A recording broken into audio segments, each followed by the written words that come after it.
wabarakatuh. Kembali lagi dengan saya Sri Ramadhan Manilet dari kelas 3C Akuntansi. Teman-teman jangan pernah bosan-bosan untuk like, komen, dan subscribe. Kali ini kita sudah masuk pada tugas video yang kelima. Jadi teman-teman, untuk kita memahami lebih dalam lagi transformasi ini, kita perlu tahu dulu latar belakangnya teman-teman. Jadi sebelum tahun 2011, Bank Indonesia atau BI adalah lembaga yang memegang 3 fungsi utama. Yang pertama, menetapkan dan melaksanakan kebijakan moneter. Dan yang kedua, mengatur dan menjaga kelancaran sistem pembayaran. Dan yang ketiga, mengatur dan mengawasi perbankan. Jadi, krisis ekonomi tahun 1997 sampai 1998, banyak pihak yang tahu bahwa sistem keuangan Indonesia masih rentan, terutama karena lemahnya pengawasan sektor keuangan secara menyeluruh. Jadi, krisis tersebut melibatkan bukan hanya bank, tetapi juga lembaga keuangan non-bank seperti perusahaan, asuransi, dan lembaga pembiayaan.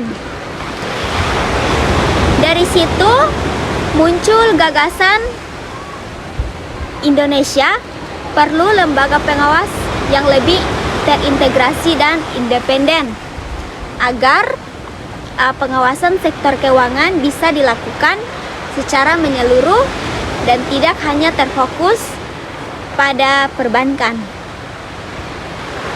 Inilah yang kemudian melahirkan Undang-Undang Nomor 21 Tahun 2011 tentang Otoritas Jasa Keuangan atau yang disebut dengan OJK. Nah, jadi OJK ini dibentuk secara resmi berdasarkan Undang-Undang Nomor 21 Tahun 2011 dan mulai beroperasi penuh pada akhir tahun 2013. Kemudian tujuannya, pembentukannya dijelaskan dalam pasal 4 Undang-Undang tersebut, yaitu OJK dibentuk agar keseluruhan kegiatan dalam sektor jasa keuangan dapat terselenggarakan secara teratur, adil, transparan, dan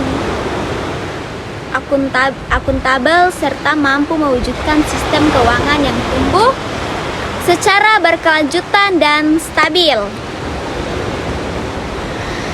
Dengan terbentuknya OJK, maka fungsi pengaturan dan pengawasan perbankan, pasar modal, serta lembaga keuangan non-bank beralih dari Bank Indonesia dan Bapepam LK ke OJK.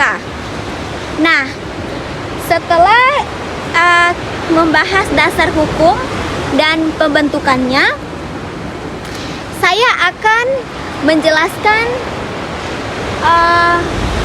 peran Bank Indonesia sebelum dan sesudah OJK. Mari kita bandingkan secara sederhana. Sebelum OJK, Bank Indonesia memiliki 3 fungsi utama yang sudah saya jelaskan pada awal penjelasan, yaitu kebijakan moneter, sistem pembayaran, serta pengaturan dan pengawasan. Perbankan kemudian setelah OJK, fungsi pengawasan perbankan dialihkan ke OJK. Artinya teman-teman, BI ini tidak mengawasi langsung kinerja dan kesehatan bank seperti sebelumnya. Namun bukan berarti peran BI ini berkurang. Justru BI ini kini lebih fokus memperkuat stabilitas sistem keuangan secara makro. Jadi bukan secara mikro, teman-teman.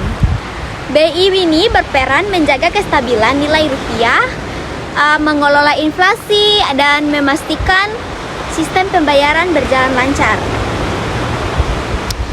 Sedangkan OJK berperan menjaga stabilitas sektor keuangan secara mikro dengan mengawasi perilaku lembaga keuangan dan melindungi konsumen. Yang ketiga, kemudian teman-teman harus tahu dulu bagaimana pembagian tugas antara BI dan juga pada OJK agar tidak terjadi tumpang tindih. Kemudian pembagian tugas antara BI dan OJK ini diatur dengan jelas teman-teman.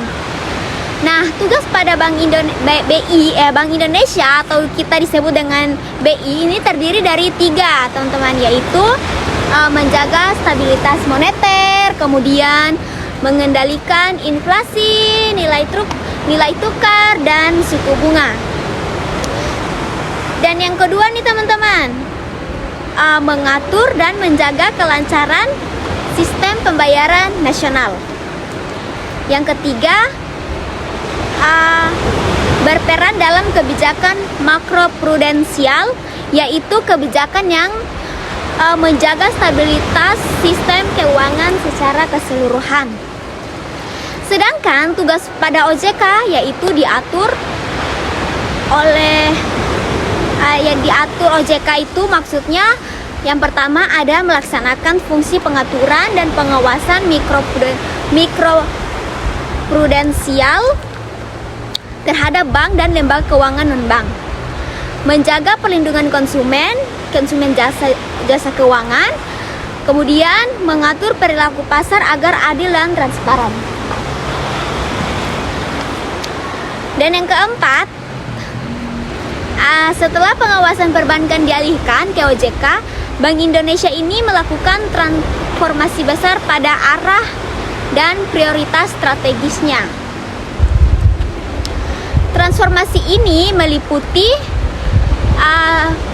yang pertama itu fokus pada stabilitas makroekonomi. BI memperkuat peran dalam menjaga inflasi, stabilitas nilai tukar, dan mengendalikan likuiditas. Dan yang kedua, penguatan sistem pembayaran digital. BI menjadi pionir dalam digitalisasi sistem pembayaran melalui BI Fast, KRIS, dan Blueprint Sistem Pembayaran Indonesia 2025. Dan yang ketiga, kebijakan makroprudensial yang adaptif. BI ini menerapkan kebijakan seperti rasio intermediasi makroprudensial dan kebijakan uang muka kredit untuk menjaga stabilitas sistem keuangan. Dan yang keempat, koordinasi dengan OJK dan LPS, lembaga penjamin simpanan, itu LPS. BI membangun koordinasi dalam Komite Stabilitas Sistem Keuangan KSSK untuk mencegah dan menangani krisis keuangan,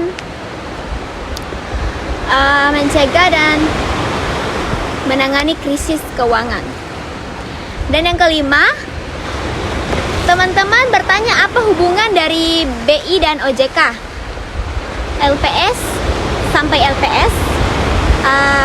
Mari kita bahas teman-teman. Kita simak 3 lembaga penting ini. Jadi 3 lembaga penting yaitu BI, OJK, dan LPS menjadi pilar utama sistem keuangan Indonesia.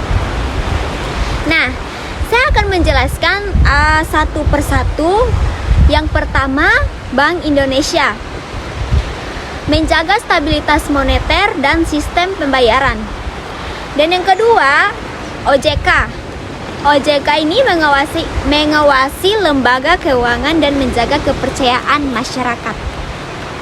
Dan yang ketiga, LPS jamin simpanan nasabah jika bank mengalami kegagalan. Itu yang disebut dengan LPS. Jadi teman-teman, mereka ini bekerja sama dalam KSSK, Komite Stabilitas Sistem Keuangan. Jadi KSSK ini berfungsi sebagai wadah koordinasi dalam pencegahan dan penanganan krisis keuangan nasional. Contohnya nih teman-teman, seperti pada masa pandemi kemarin COVID-19, KSSK ini menjadi lembaga koordinatif utama dalam menjaga stabilitas ekonomi dan sektor keuangan nasional. Dan yang keenam, ternyata teman-teman tidak hanya menjelaskan sejarah penting. Jadi kalian harus tahu bahwa OJK juga memiliki dampak transformasi terhadap stabilitas keuangan. Jadi, setelah OJK hadir, pengawasan sektor keuangan menjadi lebih terintegrasi dan menyeluruh. Nah, disitulah Bank Indonesia bisa fokus pada kebijakan makro. Sementara OJK fokus menjaga kesehatan lembaga keuangan di tingkat mikro. Nah teman-teman, beberapa dampak positif yang dirasakan. Yang pertama itu pengawasan terhadap lembaga keuangan dan bank menjadi lebih ketat dan profesional.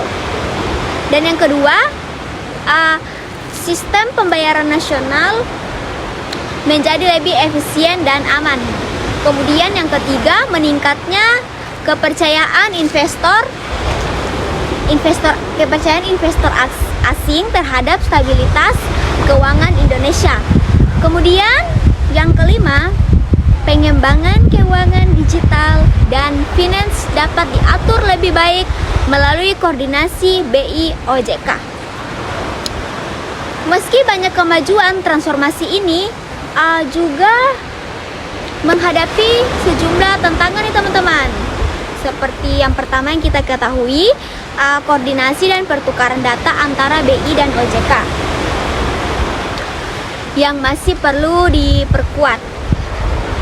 Kemudian yang kedua, risiko stabilitas keuangan dari inovasi digital dan finance yang berkembang sangat cepat.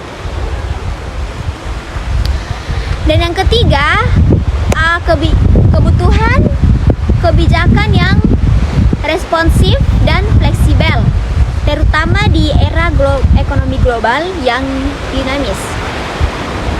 Kemudian yang keempat, tumpang tindih kebijakan. Tumpang tindih yang tadi kita bahas pada pertama itu, tumpang tindih kebijakan di lapangan antara pengawasan mikro dan makro.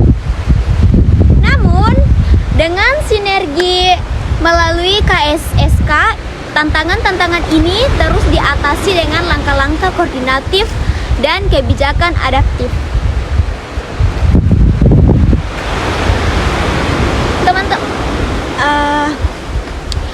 Jadi teman-teman, dari pembahasan panjang ini kita simpulkan bahwa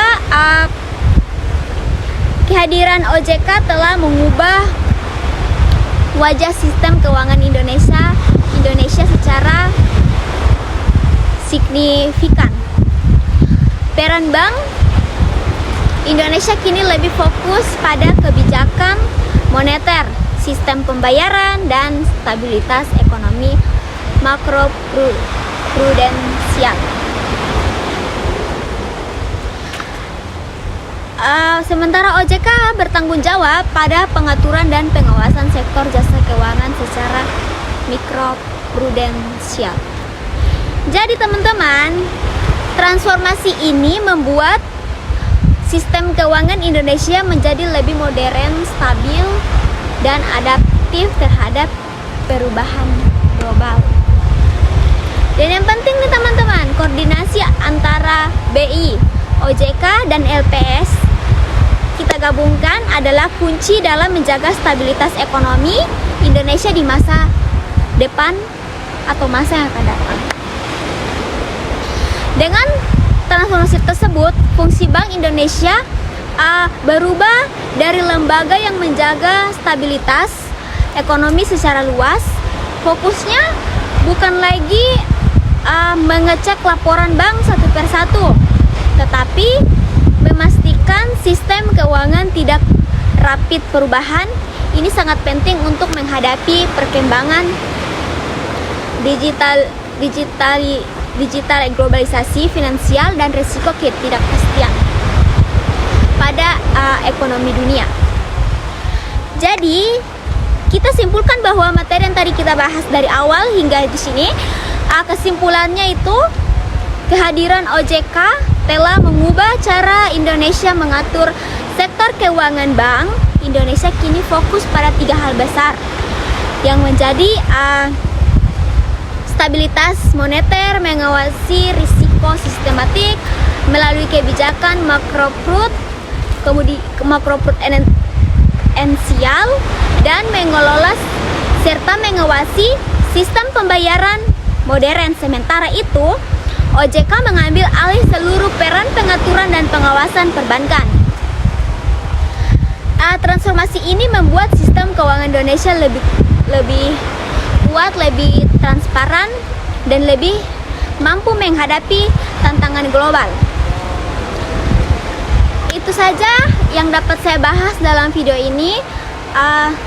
Teman-teman jangan bosan-bosan untuk mengikuti tugas saya dari yang awal hingga sudah masuk pada pertengahan yang kelima. Itu saja pembahasan dari saya. Jika ada kata yang salah, saya mohon maaf. Saya akhiri. Wassalamualaikum warahmatullahi wabarakatuh. Bye-bye.